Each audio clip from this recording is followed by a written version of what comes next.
Parshas Vayeishev contains a brisk 112 verses. There's two intersecting storylines. There's a story of Joseph and his relationship with his brother and eventually how he ends up in Egypt.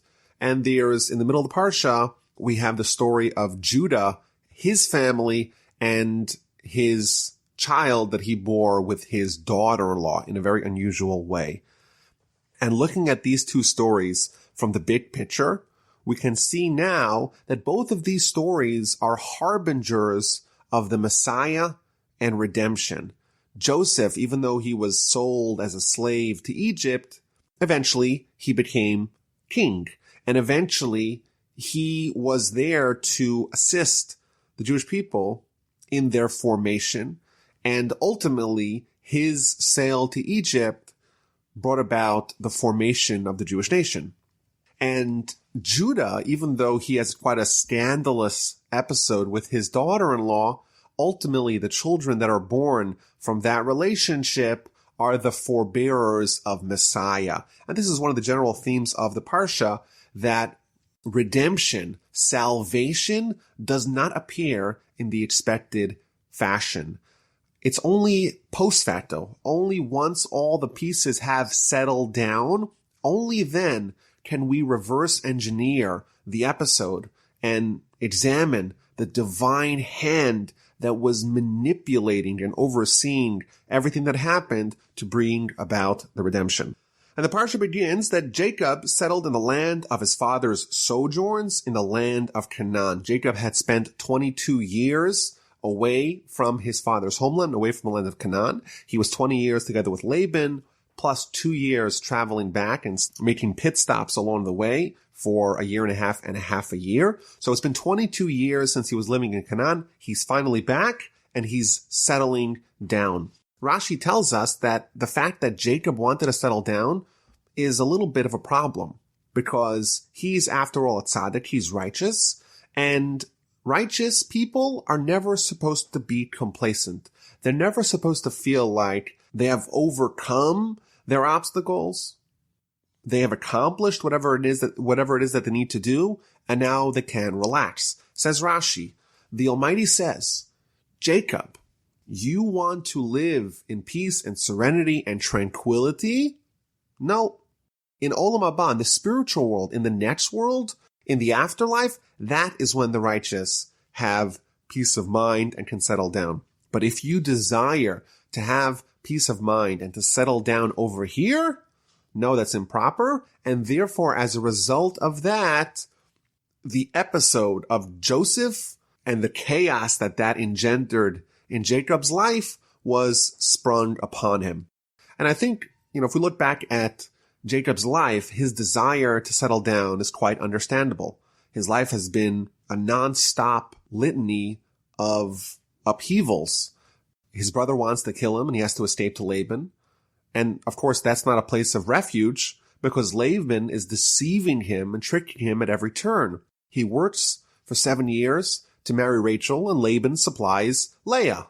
To have Rachel, Jacob needs to work for another 7 years. After 14 years of work, Jacob is moved to a salaried employee of Laban, but over the course of the next 6 years, Laban changes the terms of his salary 100 times, roughly once every 3 weeks. After 20 years with Laban, Jacob realizes that his father-in-law would take his family away and he has to flee. And when he flees back, Esau wants to kill him with 400 men. And as he gets closer to where Isaac lived, his daughter Dinah is kidnapped and assaulted. And he has to flee the region of Shechem because his sons decimate an entire city. Of course, this storyline would compel anyone to seek a little bit of peace to settle down. And here we see a theme that we've seen several times throughout Genesis, that the Almighty treats the righteous very differently than he treats everyone else. The more righteous someone is, the greater divine scrutiny is given to even their most slightest of missteps. In God's eyes, Jacob is someone that should never take the foot off the gas. If you're in this world, if the Almighty gives you life, you have to constantly be striving to improve, and don't try to cash in in the serenity and the tranquility and the peace that is designated for the next world. The next world is a time for consumption. So long as you're here, the Almighty tells Jacob, you're here to work and not to relax. And right away, things start heading south. Joseph, Jacob's favorite son, the son that he would study with the most, the son that even looked the most similar to Jacob, the eldest son of Jacob's favorite wife, Rachel, Joseph starts behaving in a way that's a little bit problematic. He's young, and he likes to play with his hair, and he likes to beautify his eyes, and he's a little childish, a little juvenile, and he also incites his brothers against him. Jacob had 4 wives, 2 primary wives and 2 secondary wives, and Joseph was involved in causing all kinds of friction between the brothers. He would bring the reports back to his father. He would give his father evil reports against his brothers. The brothers are sinners, he would tell Jacob. They ate a limb from a living animal. They belittled the sons of the maidservants, the 4 sons of Bilhah and Zilpah. They would call them slaves. They're guilty of sexual misconduct. And he would be a snitch. And of course, that irritated the brothers. But in addition, because Jacob had such a love and a favoritism even for Joseph, he went out of his way to show that to him. And he even made this special woolen tunic that he gave to Joseph and Joseph alone. And that was an object of their brothers' disdain for Joseph. The brothers saw that it was he whom their father loved most of all his brothers. So they hated him and they could not speak to him peaceably. The commentaries have a discussion. Did Jacob make a mistake by showing favoritism to Joseph over the rest of his brothers? This is an interesting question. As parents, we have to show love to our children, but maybe it's a problem if we favor one child over the other child, because that could create enmity between the 2 children. Some of the commentaries seem to find a mistake in Jacob's practices. Others say, no, he didn't make a mistake. But regardless, even if he did make a mistake, he was gravely punished for him. And I think it's also interesting, if we look a little bit later on, at the end of Genesis, we see interactions that Jacob has with Joseph after this whole imbroglio of the brothers selling Joseph as a slave, as will happen in this week's Parsha. When Jacob, after this event has happened, when he has to interact with his sons, he does not show favoritism to Joseph. So I think regardless of how we see this initial treatment of Joseph vis-a-vis the rest of the brothers, what is clear is that Jacob learned his lesson later on in the Torah. When Jacob has to relate to Joseph, he does not show him any favoritism. He treats him like everyone else. The brothers are rankled by Joseph, and they cannot speak favorably of him. They don't speak about him peaceably. Rashi points out that this is an indirect compliment of the brothers. They were not two-faced. They were very direct in their hatred, in their animosity towards Joseph, and they didn't treat him with a pleasant smile to his face and speak negatively behind his back. They were the same in their heart as they were in their mouth. There was no discrepancy between how they really felt towards him and how they treated him, which is a compliment that they weren't two-faced.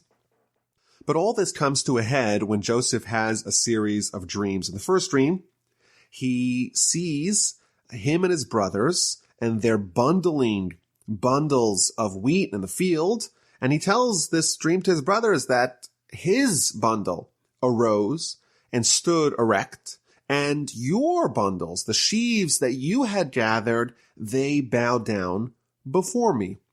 Joseph is implying with this first dream that Joseph is going to stand up tall. He's going to be like a king. And the brothers are going to bow down before him. They're going to submit themselves to him, that he's going to lord over them.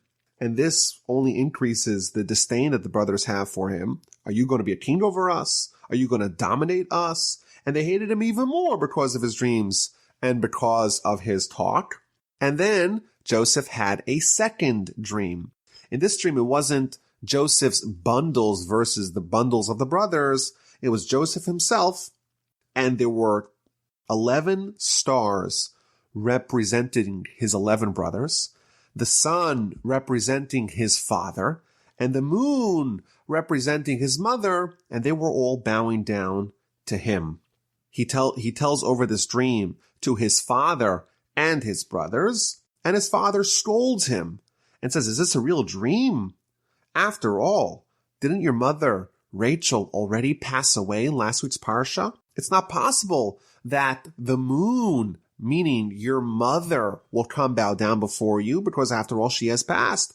And therefore, the dream is nonsensical." Yet, the brothers were envious of him, they were jealous of him, but his father kept the matter in mind. Jacob, as a skillful parent, recognized that these dreams, which could be interpreted as megalomaniacal, Joseph has these visions of grandeur, of monarchy, of lording over his brothers. This could cause tension and hatred between the brothers. And therefore, even though Jacob secretly believed that this indeed was likely to happen, or that there was some element of truth in what the dream is foreshadowing, that the dream indeed is a portent to future events, still, publicly, when the brothers were there, he disregarded it so that they should not hate him for it, so that he would keep the tensions at bay.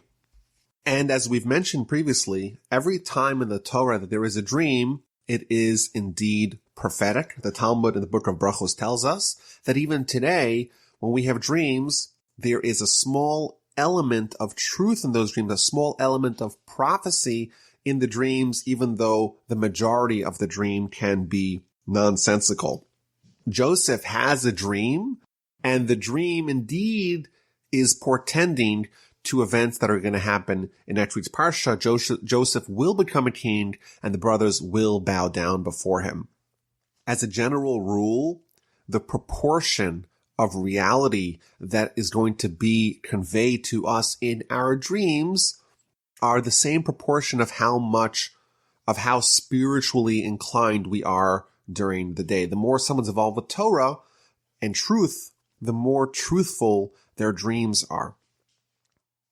So, for example, my grandfather told over the story that in the yeshiva that existed in Lomza in Poland, there was a major fight that broke out, and it even resulted in fist fights in the Beis Medrash and the House of Scholarship. And in middle of the whole fight, the Chafetz Chaim, who was the greatest sage of the time, arrives into the door and clarifies the matter and settles the dispute. And the question was asked to him, how did the Chafetz Chaim, who was in Radin, far away, how did he know that there was some sort of huge dispute going on in Lomza at the time that he arrived just in the nick of time to settle the matters? And he told them that his son-in-law had a dream that there was a fire in Lomza. And right away, the Chafetz Chaim understood that there was something going on in the yeshiva, and quickly he headed out towards the yeshiva to go settle the matter. Rabbi Tzadok HaKohen, one of the Hasidic giants of the 19th century, actually wrote a book containing all of his insights in all of the parts of the Talmud that he came up with in the middle of his dreams. And here we see that Joseph has dreams, and they too really are prophetic, but his brothers, they say, no, these dreams are not prophetic. Rather, they're just the fantasies of his immature mind, and it's improper to accord them any seriousness. Now, it's interesting, the word that the Torah uses to describe Jacob anticipating the matter is aviv shamar et hadavar. He guarded it, meaning he anticipated the opportunity to fulfill it. In the Torah, the term that we use for observing the Torah, observing the mitzvos, is to guard, or shomer, to shamar, to guard the matter. And here we see a definition of guarding the matter means to anticipate and await the the opportunity to fulfill it. When we talk about observing the Torah, what it means is not only to observe it when it's feasible, but also to anticipate and await the time to fulfill it when it's not. The proper way to study Torah is to study it always with the intention of trying to fulfill it should the opportunity arise. My grandfather used to give an example. There was a man who was studying the portion of the Talmud which lauds someone who loans a poor person in their time of grave need. So this man is studying the Talmud, and he's getting all into the matter, and then he hears a knock on the door, and there's a poor person at the door, and he asks for a loan to help him in his time of need. So right away, the homeowner says, well, I don't know, come back later, I gotta talk to my wife, I don't have time right now, come to my office, and he sends the man packing. And right away, he goes back to the Talmud and studies it intensely. And this is an example of someone who the study was not done with anticipation of fulfilling it. The proper way to study is to make it real, to have the matter penetrate your heart, and not to allow it to go in one ear out the other, but not affect your behavior. And it happened one time where the brothers of Joseph had taken their father's flock to pasture in the city of Shechem, the city we saw last week, a place that is designated for bad things to happen. And Jacob tells Joseph, why don't you go visit your brothers, check out, find out how they're doing with the pasture in Shechem? And Joseph agreed readily. And Jacob sent him from the depth of Hebron, and he arrived in Shechem. Rashi tells us that Hebron is actually not a valley, even though it says the depth of Hebron. It's actually a mountain. Rather, what the verse is referring to, that there's something very deep going on over here. And Rashi invokes the covenant between the parts that happened in chapter 15 of Genesis, where God told Abraham, you should know surely that your descendants will be foreigners in a foreign land. They'll be enslaved for 400 years. And the deep planning is now being brought to fruition, where Joseph is going to end up in Egypt, and eventually the whole family will end up there and the whole nation will be there. And the depth of Hebron refers to the deep planning to fulfill the promise that God made to Abraham, who is buried in Hebron. And Joseph is looking for his brothers, and a man sees him. Rashi tells us that this man is the angel Gabriel, who was trying to send a message to Joseph to intercede, that he should realize that the brothers have very nefarious plans with him. The man asked him, well, what are you looking for? I'm looking for my brothers. Where are they? The man says to them, they have journeyed on from here, implying that they are no longer viewing you with the love of brotherhood and kinship. I heard them say, that let's go to Dosan. So Joseph finds them in Dosan. Rashi points out that they're really looking for a pretext to kill you. And the angel, is trying to hint to Joseph that it's quite dangerous for you to go visit your brothers. Joseph goes nonetheless. They see him from afar, and when he had not yet approached them, they conspire to kill him. They said, look, there's the dreamer. Joseph is coming. Let's come and kill him and throw him into one of the pits, and then we'll say a wild beast devoured him, and we'll see what will happen with his dreams. The brothers are now scheming to kill Joseph, and they had a rationale for that. Just like last week we saw how Shimon and Levi, they had some justification for their decision to decimate the entire city of Shechem. Here too, this plot to kill Joseph was not without its justification and rationale. And they theorized Joseph is sending all these bad reports to Jacob about us. And you remember what happened last time Jacob cursed someone? He cursed Rachel, and Rachel died as a result of Jacob's curse. The brothers are quite scared of Jacob's curses. What's going to be when Joseph conveys a false report to Jacob? Jacob curses us as a result. We're all going to die. Ergo, Joseph is trying to kill us. And the law is that if someone's trying to kill you, you kill them first. They are what's called a halachic pursuer. Joseph is pursuing us, trying to kill us. Therefore, we have to kill him before he kills us. That was their calculation. We're going to kill him and throw him into the pit and tell Jacob that he was killed by some rogue animal. And then we shall see what will become of his dreams. Rashi tells us that this last line of verse 20 is actually God speaking. It wasn't the brother speaking sardonically. Then we'll see what will happen with his dreams. Rather, it's the Almighty speaking. You think you could stop the plan that I've put in place? No. We will indeed see how his dreams will be borne out. This is, of course, a very unlikely path for how the Jews are going to end up in Egypt and ultimately proliferate into an entire nation. The brothers, they're scheming to kill Joseph, but God is saying, we will see indeed what's going to happen with his dreams. Reuben hears this, and he rescues them. And he says, no, we can't kill him mortally. Shed no blood. Throw him into this pit, into the wilderness, but don't touch him with your hand. And Reuben was intending to rescue him from their hand, to return him to his father.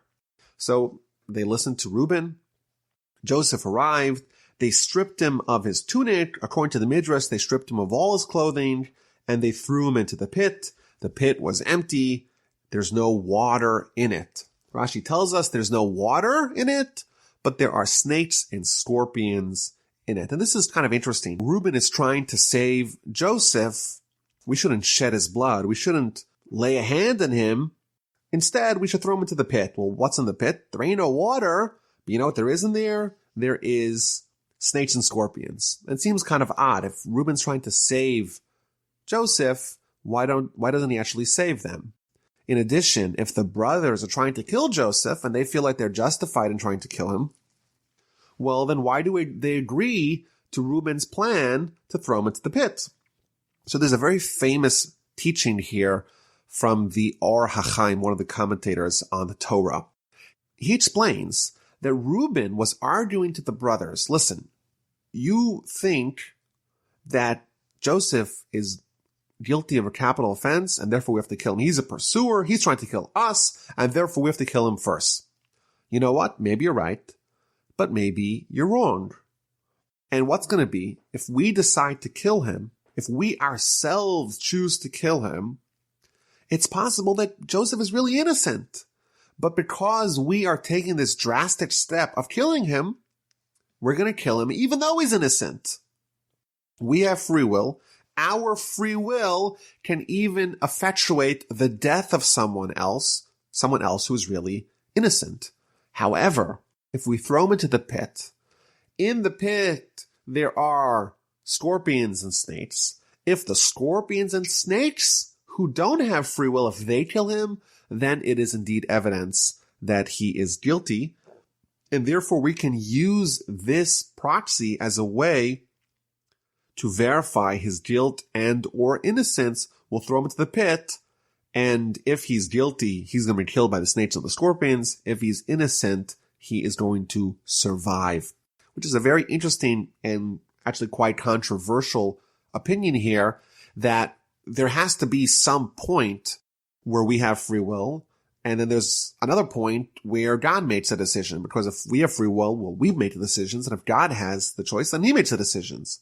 And therefore, there has to be some arena in where humans have a say, and there's other arenas where God has the say. And here, what the Or HaChaim says, and of course this is not something which is universally agreed upon, what he says is that even with respect to killing another person, free will reigns. It's possible for someone to commit a homicide, kill another person. That person in God's eyes is innocent, but God gives man the free will to make these choices. Reuben tries to save him, and he does that by convincing him to throw him into the pit, into the wilderness. And that's indeed what happened. They throw him into the pit. The pit is empty. There's no water, but Joseph survives even though there are snakes and scorpions in it. The Midrash tells us that Reuben, even though he was intending to try to save Joseph, he didn't do a complete job.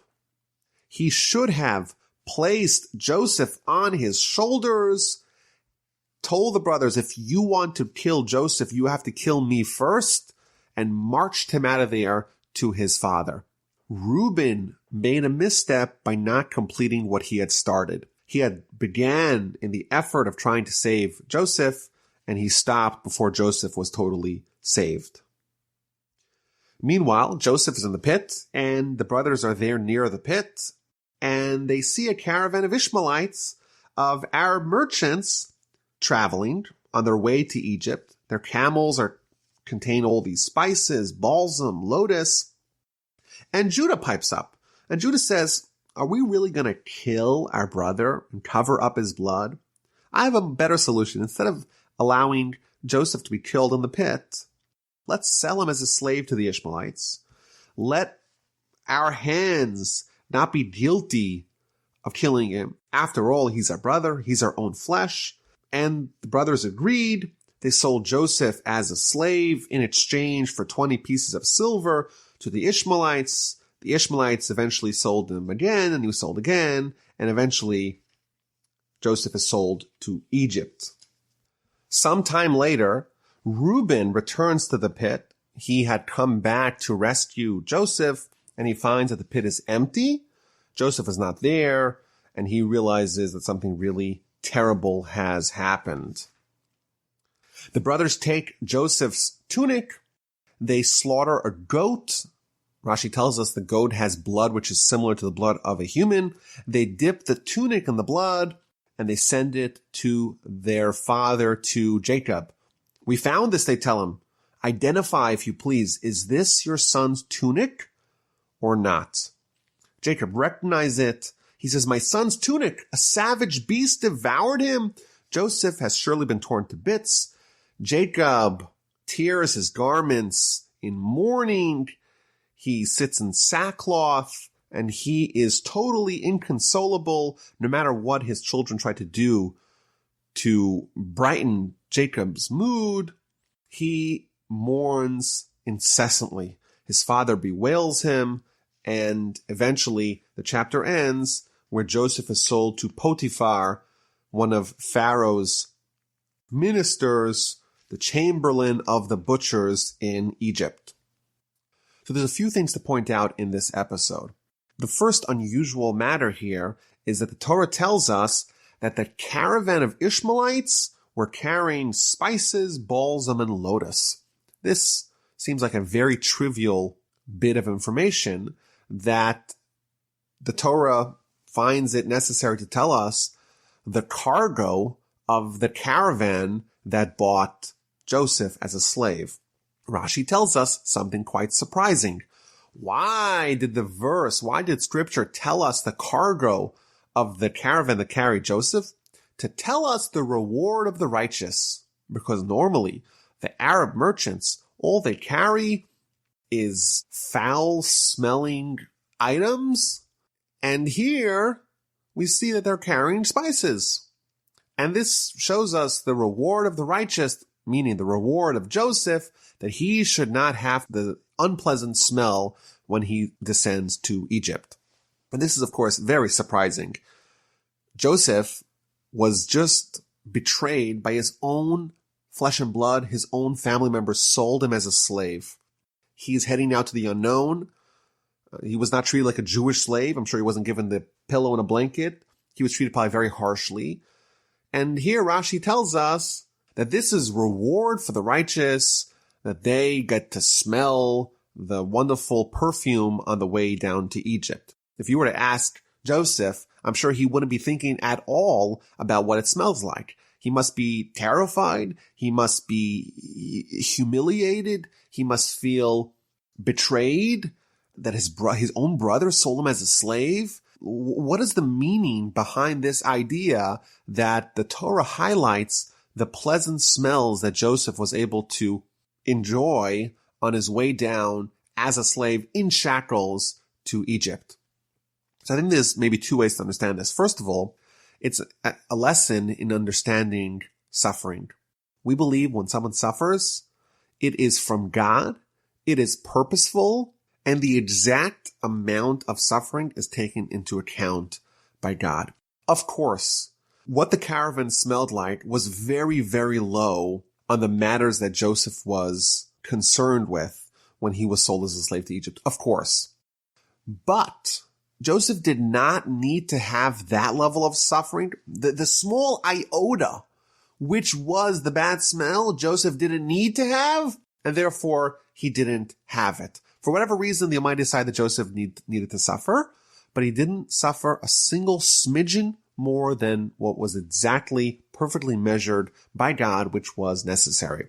And I think maybe there's another way to look at it, especially in light of the greater theme of the Parsha, that the Almighty is orchestrating Joseph's ascent to kingdom in Egypt.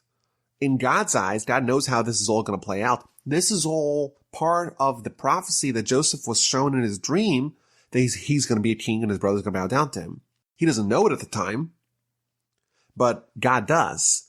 And therefore, the Almighty is showing us and showing maybe Joseph, maybe he could figure this out post facto, that such cargo isn't indeed appropriate for such a trip. He doesn't know it, and it won't be recognized for many years, but in God's view, this trip that Joseph is taking down to Egypt is in effect Joseph's triumphant cavalcade of a king down to Egypt. And therefore it's quite appropriate that it should be smelling like perfume. Now after the brothers sell Joseph, Reuben returns to the pit and he finds it empty. Well, where was Reuben at the time of the sale? Rashi gives us two answers. Either that the brothers had a rotation of who was in charge of tending to Jacob, and now it was Reuben's turn, and therefore he left the brothers and went back to his father. That's one opinion. Alternatively, Reuben was amidst his prayer, his repentance, and his fasting for the activity that he did last week in the Parsha, where he swapped his father's bed from the tent of Bilhah to the tent of his mother, Leah. This is really interesting that amid the deliberations over killing his brother, the brothers are discussing to do something so unimaginable. They're going to kill Joseph, and Reuben intervenes, and he says, no, don't kill him, throw him into the pit. And in the middle of all that, Reuben says, okay, it's time for me to leave. And he seems to have trusted that the brothers won't do anything too harsh. And indeed, he was wrong. He came back and the pit was empty. But it's just an interesting thing that in Reuben's eyes, these activities, either to go tend to his father or to go partake in his fasting and repentance for his misdeed of last week's Parsha, those were so important that he even was willing to leave the scene of the crime, the scene of Joseph, and go partake in that before fully extracting Joseph from his danger. The brothers slaughter a goat for its blood, and they dip the tunic in it, and they try to use that to assuage Jacob's pain by being convinced that his son is dead. He'll be consoled. He can move on from it. And this is another pattern that we see, that Jacob is being deceived, first by Laban, now by his son, which is perhaps noteworthy. And he announces that a wild beast has devoured Joseph. It seems like Jacob thought that indeed a wild animal had killed Joseph. And it seems like if we were to read this verse without looking at Rashi, it seems like Jacob's diagnosis was totally wrong. No, there was no animal that had devoured Joseph. Joseph is still alive. He's being duped into thinking that an animal had devoured Joseph. But in reality, Joseph was okay. Maybe he was in a bad condition, but he was okay. Rashi says something really interesting. Jacob had a flash of prophecy. There was indeed a wild beast about to devour Joseph, not an actual wild animal, but very soon Joseph is going to have to contend with the seductions of the wife of Potiphar, of his master's wife, which is going to try to devour him spiritually like a wild beast. Jacob is sure that his son is gone, and no one tells him otherwise. And indeed, for the next 22 years, the exact number of years that Jacob was away from his father, Joseph is going to be away from his father, Jacob. For the next 22 years, Jacob will be in the dark. The sons of Jacob know. The Almighty, of course, knows. Jacob's father, Isaac, who is still alive, he also knows that Joseph is alive, but no one tells Jacob. The brothers, of course, don't tell Jacob for obvious reasons. He would be very disappointed if he finds out that his own sons sold Joseph as a slave. Isaac doesn't tell Jacob because God doesn't tell Jacob. But why does God not tell Jacob? So maybe there's a few answers to that question. Rashi tells us that the brothers made a ban, an edict against telling Jacob. They were going to curse whoever went against this blood pact. And they included God in that ban. And God indeed obeyed, and he didn't reveal it to Jacob. This is kind of interesting. Maybe this is another instance where free will is going to override divine decree. The other commentaries tell us that all this needed to happen in order to facilitate the completion of God's master plan to pivot the people to Egypt and fulfill the promise to Abraham at the covenant of the parts that his children will be foreigners in a foreign land. Had Jacob known that Joseph was sold as a slave to Egypt, he would have turned over the world to go rescue him, and then all the future events could not have happened. And therefore, the Almighty did not reveal it because that would have disrupted the grand plan of getting the Jews down to Egypt. All this pain that Jacob suffers, he's totally inconsolable. For 22 years, he is despondent, he's depressed, he doesn't have prophecy. All that could have indeed been avoided, but it was crucial to be able to go ahead with the steps needed to send the family of Jacob and eventually to found the nation in the land of Egypt. Chapter 38 takes a break from the story and the narrative about Joseph and tells us what happened to Judah after this event. And it was at that time that Judah went down from his brothers. Judah was demoted after the brothers had seen how terribly Jacob had taken the episode of Joseph. They blamed Judah. You told us to sell him. Had you told us to return him to our father, we would have listened to you. And therefore his stature was reduced. He was demoted in the eyes of his brother. And he went and he got married. And he had 3 sons, Onan, and Shelah. And Judah took a wife for his firstborn, and her name was Tamar. And this chapter, I think, is a good example of the Torah not being strictly chronological. Of course, Judah getting married, having 3 children, having his children be old enough to get married, that, of course, is a story of multiple decades, and it intersects in the narrative of Joseph being sold and Joseph arriving in Egypt and what happens to him there. So obviously, it's not chronological. So Judah's eldest son, is married to Tamar, but he was evil in the eyes of God, and God caused him to die. Why was he evil? Because he refused to procreate with his wife Tamar. He would deliberately spill his seed outside of her. Tamar was very beautiful, and he was worried if she would become pregnant, it would diminish her beauty, and therefore he deliberately avoided procreation, and that was evil in the eyes of God, and he died. And then Judah says to his next son, Onan, well, your brother died without any children. It's now appropriate for you, in a precursor to what became known as Yibum, levirate marriages, where a brother dies without children and his brother will marry the widow of the deceased brother. Go marry her, Judah tells Onan, and establish offspring for your brother. But Onan, he too let his seed go to waste on the ground and refused to procreate with his wife, the woman who used to be his sister-in-law Tamar. And therefore he too was evil in the eyes of Hashem, and he too died. So Judah has a daughter-in-law, Tamar, and 2 dead sons, Er and Onan. And now Tamar wants to continue. Well, there's a 3rd son, Shelah. Maybe she can marry him. But in Judah's eyes, this woman is a problem. She's killing all his sons. And so therefore he deflects her. He says, my son Shelah is kind of young. Why don't you wait till he grows up and then I'll give you him to marry? But really that was just an excuse to get rid of her. So he didn't want to allow his 3rd son Shelah to marry Tamar.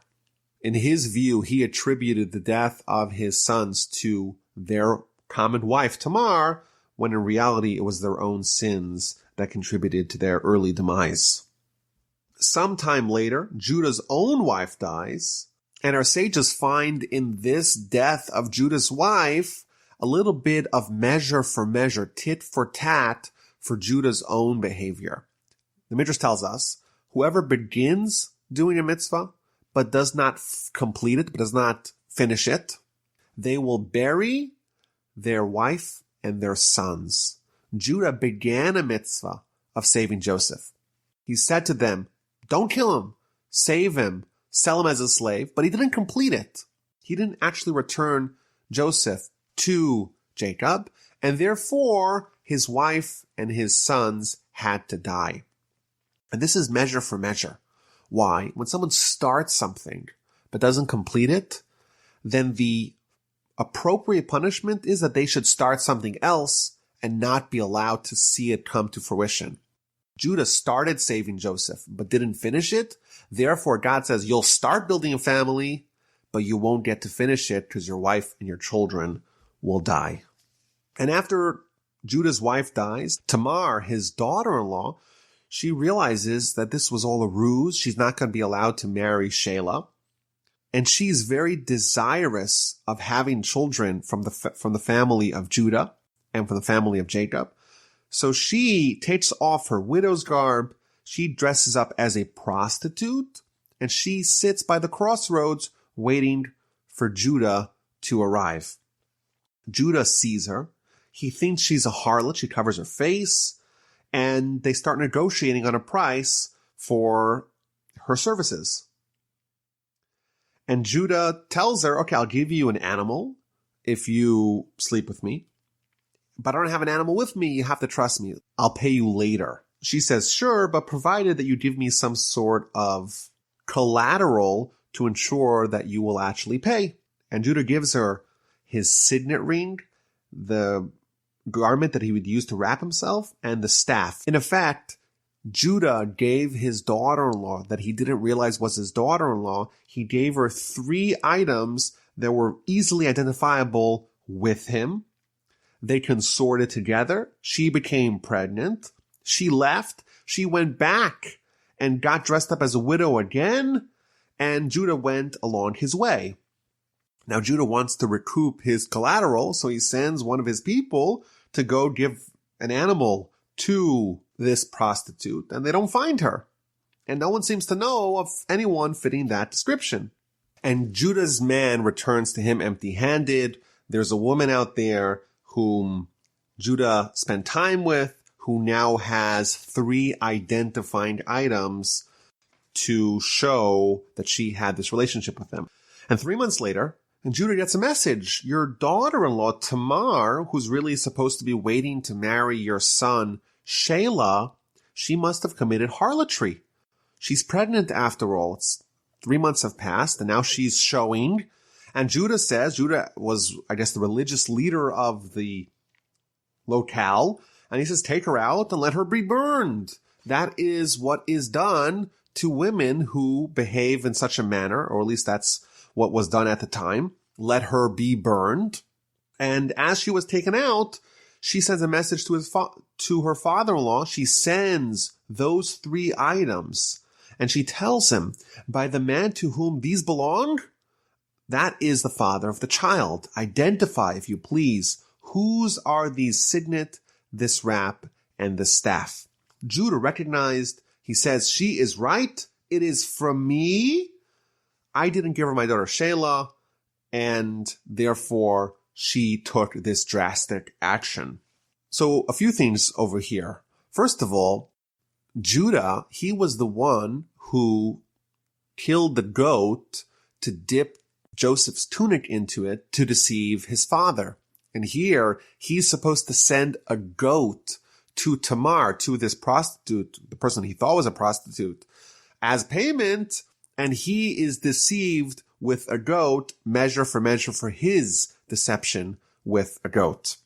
And after Tamar is accused of committing a capital offense, why was it considered a capital offense as discussed by the commentaries? Interestingly, the Baal HaTurim tells us that no, they weren't going to burn her and kill her. They were going to brand her as a prostitute for her action, but they weren't going to kill her. But regardless, after she's accused, she doesn't announce to everyone that, oh, it's my father-in-law Judah. He's the one who's really the co-conspirator in this crime. She throws the ball to his court. She says, I'm going to give you the choice. Either you're going to admit publicly and shame yourself, or you could kill me if you want. That's your choice. Says the Talmud. From here we see a very important lesson. To embarrass someone publicly is something very severe. Their face becomes white, the blood is drained from them, and that is equivalent to killing them on a certain degree, and therefore it's preferable for a person to let themselves die and not whiten the face of their fellow publicly. Tamar, she could have very easily exonerated herself by announcing to all Judah is the father, but she didn't do that. She said, I'm not going to embarrass you publicly, even if that means I'm going to die. Judah displays a certain resoluteness of character. He admitted that she was right, he was wrong. She became pregnant from me, and she was exonerated. In effect, the Levirate marriage that was supposed to be done by the third brother was fulfilled by the father, by Judah. He contributed towards finding a legacy for his two deceased sons with his daughter-in-law, Tamar. And sometime later came to pass that she's about to give birth, and it's twins. And something interesting happens. One baby comes out first. They assume it's the firstborn. They wrap a string around his hand, but he goes back inside, and the next baby is born, Peretz. And after the second baby, Peretz, is born, the first brother that made the pump fake, the one who has a crimson thread on his hand, he is born, and his name is Zerach. The Ramban, in his commentary, says something very fascinating. He says that there's a secret of Levirate marriage, again, the marriage of a widow to try to establish a legacy for her deceased husband.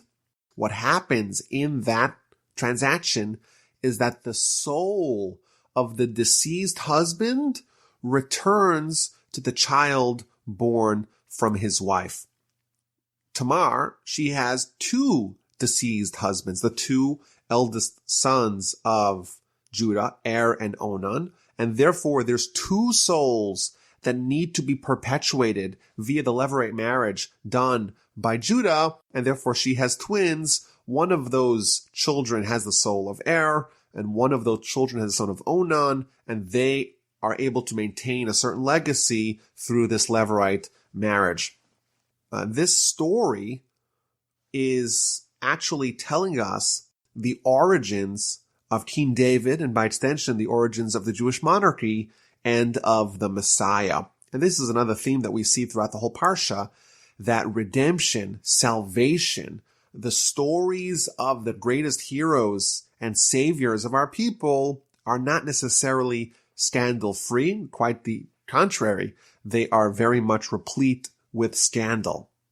Coincidentally, there's another story, a second story of the founding of the Jewish monarchy that has an instance of Levirate marriage, and that's with the episode of Ruth and Boaz, the great-grandparents of King David. Ruth also has her husband die, and Boaz performs Levirate marriage as well. It seems like what's being hinted over here is that There's something about levirate marriage. There's something about someone doing an act to perpetuate the life of a deceived relative that has the qualities and characteristics needed to be a king and to be a monarch. Thus concludes chapter 38, and we go on back to the story of Joseph in chapter 39. He is brought down to Egypt. He is sold to Potiphar, and even though he's a slave, he quickly rises to the top. He becomes successful, and he becomes the right-hand man of his Egyptian master, of Potiphar. Everything that he touches, he succeeds. Everyone who sees him loves him. He's appointed as the head of the household. Everything in the estate of Potiphar goes through Joseph. There's only one part of Potiphar's life that's untouchable to Joseph. That is the bread of his master, a euphemism for his wife. Everything else under Potiphar's domain is given directly to Joseph. Joseph was handsome of form, handsome of appearance, beloved by all, admired by everyone who saw him, including his master's wife, Potiphar's wife. She looks at him and she says to him, she is entranced by him, and she wants to seduce him to sin with him. Joseph adamantly refused. It's so wrong. My master Potiphar gives me everything besides for you. How can I sin against my master? How can I sin against God if I capitulate to you? There's a very interesting Rashi at the beginning of this story, which tells us that there is a certain juxtaposition between the episode of Tamar and the episode of the wife of Potiphar. Tamar was very desirous to be a mother in the house of Judah, in the family of the monarchy. And therefore, she took very drastic measures to be able to have a child from Judah. And her motivation was righteous. She really wanted to play a part in the development of the Jewish people. Similarly, says Rashi, the wife of Potiphar also intended righteously. She also wanted to play a part in the founding of the Jewish nation. And in fact, she even saw via some sort of fortune telling or astrology that she would have children from Joseph. And therefore, she too was desirous of having children with Joseph, and that's why she tried to seduce him. Now, in the end, Joseph is going to marry her daughter and have children with her daughter, so she was correct that she'll have offspring with Joseph, but not with her directly, but rather with her daughter. And this is really interesting. We have on one hand Tamar, a great heroine of Jewish history, and she's acting for the sake of heaven to try to build the Jewish people with her actions. And here we have the wife of Potiphar. She too seems like she's acting for the sake of heaven, yet in Jacob's unwitting prophecy, she's a wild beast. And she causes tremendous pain to Joseph when he refuses her seductions. Yet we see that it's possible for someone to have righteous intentions, but to behave in a terrible, horrific, cruel, and evil manner. As they say, the road to hell is paved with righteous intentions. Her intentions were noble, her actions were deplorable. And it was, she tries to convince and coax Joseph to sin, and every day he refuses to lie beside her. He refuses to be with her. Rashi says he refuses to be with her in this world. He refuses to be with her in the next world. As we've seen earlier in Genesis, the bind of matrimony is not only a bind in this world, it's a bind for eternity. Joseph is not willing to be bound with the wife of Potiphar for eternity. But there was one day that they were alone in the house. There was no one from the household staff with them. And she grabs onto his garment and she says, "Lie with me, be with me." And in his efforts to escape, she grabs his clothing, she pulls off his clothing, and he's fleeing outside, and he no longer has his clothing with him. And she sees what's happened. She's holding his garment as he's fleeing, and she starts screaming, "Look, this Hebrew man, he came and he's behaving in such a terrible way. He came to lie with me, and he pulled off his clothing. But I called out in a loud scream, and when he heard that I had raised my voice and screamed, he fled and left his garment with me." She turns the whole story upside down. It's not that she is seducing Joseph, it's the other way around, and she starts perpetuating this lie that it was Joseph who attacked her, not vice versa. Potiphar hears his wife's words, and he gets angry, and he takes Joseph, puts him in prison, in the place where the king's prisoners were confined, and Joseph remained in prison. Why did Potiphar not execute Joseph? After all, in those times, slaves and even ordinary citizens were executed for much more minor sins than adultery. So one of the commentaries tells, the Sepharna tells us that really Potiphar believed in Joseph's innocence, but he only imprisoned him to accord honor to his wife. Joseph was sold as a slave, and then he rose to the top, and now once again he is languishing in prison all the way back down to the bottom. Yet even in prison, he starts rising the ranks. He's charismatic, he's beloved. The prison warden gives him lots of latitude, gives him responsibility. All the inmates in the prison are under Joseph's charge. Everything that he does, he's successful.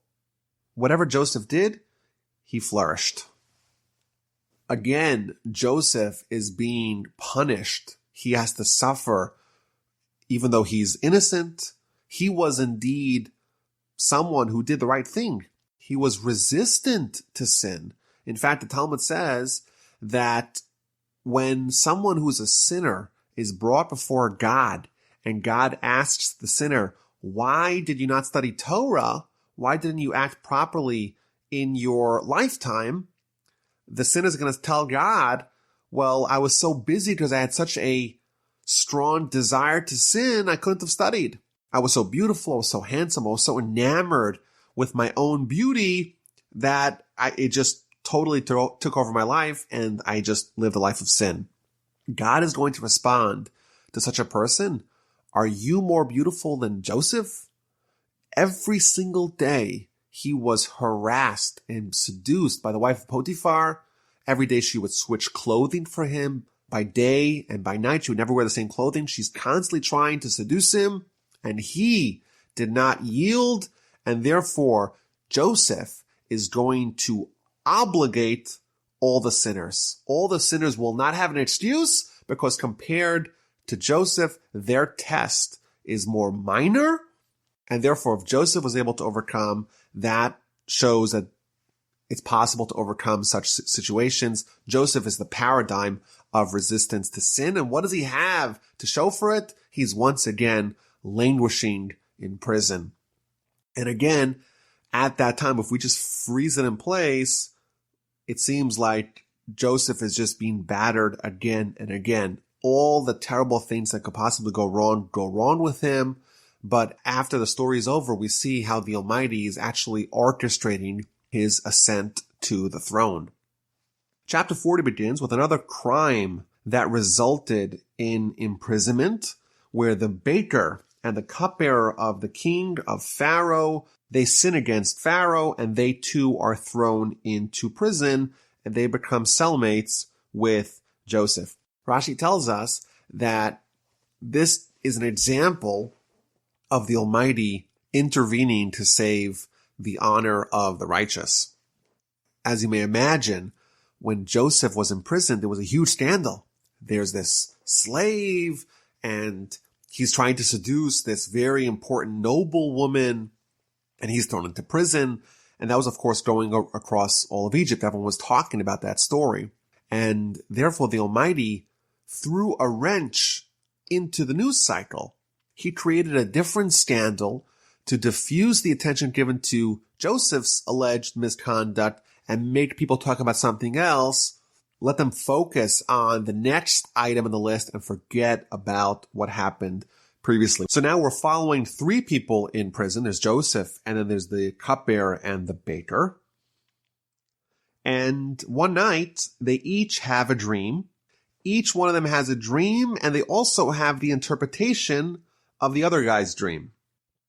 And in the morning, Joseph sees his two cellmates, the cupbearer and the baker. They're depressed. They're sad. They're confused. And he asks them, why are you so downcast today?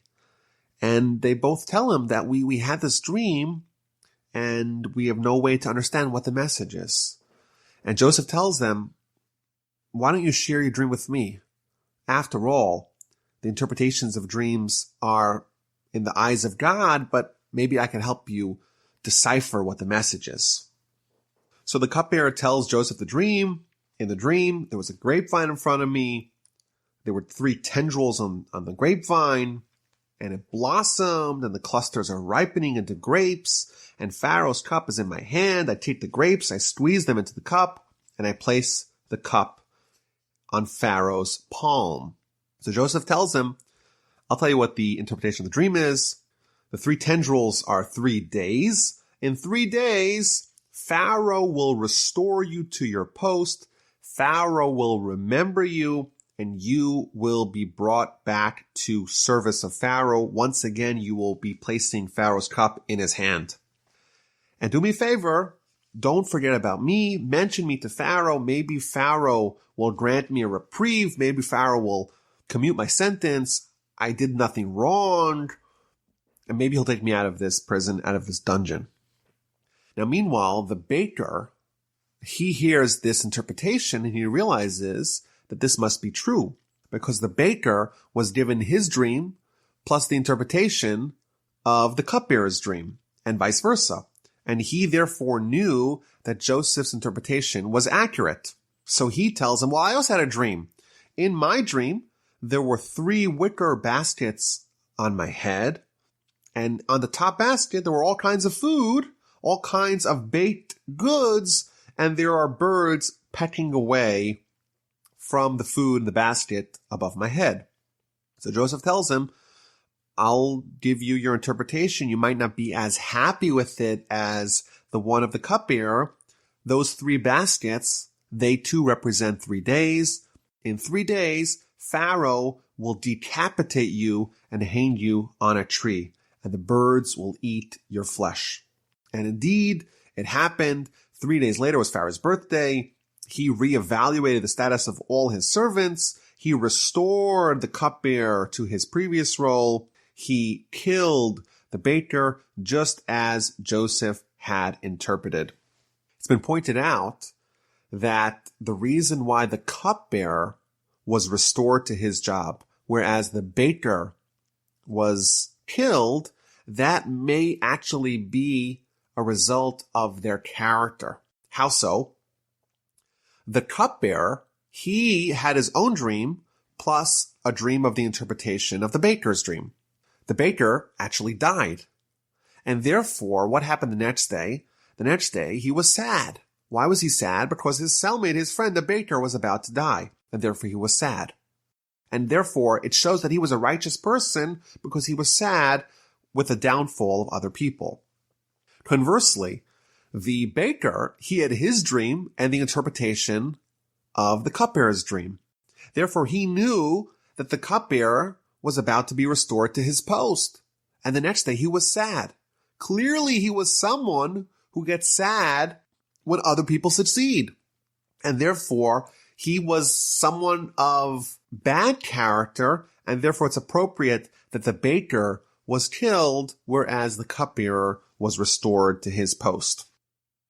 Despite the fact that the cupbearer was indebted to Joseph, and Joseph had made a plea that he bring his case to Pharaoh, he did not remember Joseph. Instead, he forgot about him. Even though he had the opportunity now, restored to Pharaoh's good graces, he could have lobbied to save Joseph. He forgot about him. Rashi tells us Joseph made a miscalculation. Joseph relied too heavily on the cupbearer. He should have relied more on God. Maybe he should have told the cupbearer. He should have mentioned to the cupbearer to go bring this agenda item before Pharaoh, but he relied on it too heavily. As a result, he had to suffer and languish in prison for 2 more years. Joseph began the Parsha. He was a 17-year-old precocious teenager. Maybe he made some poor decisions in how he behaved with respect to his brothers and with respect to his father. He ends the Parsha in a very low state. His brothers sold him as a slave. His master's wife falsely accused him of attempted rape. He's now in jail, in prison, with seemingly no hopes of ever getting out.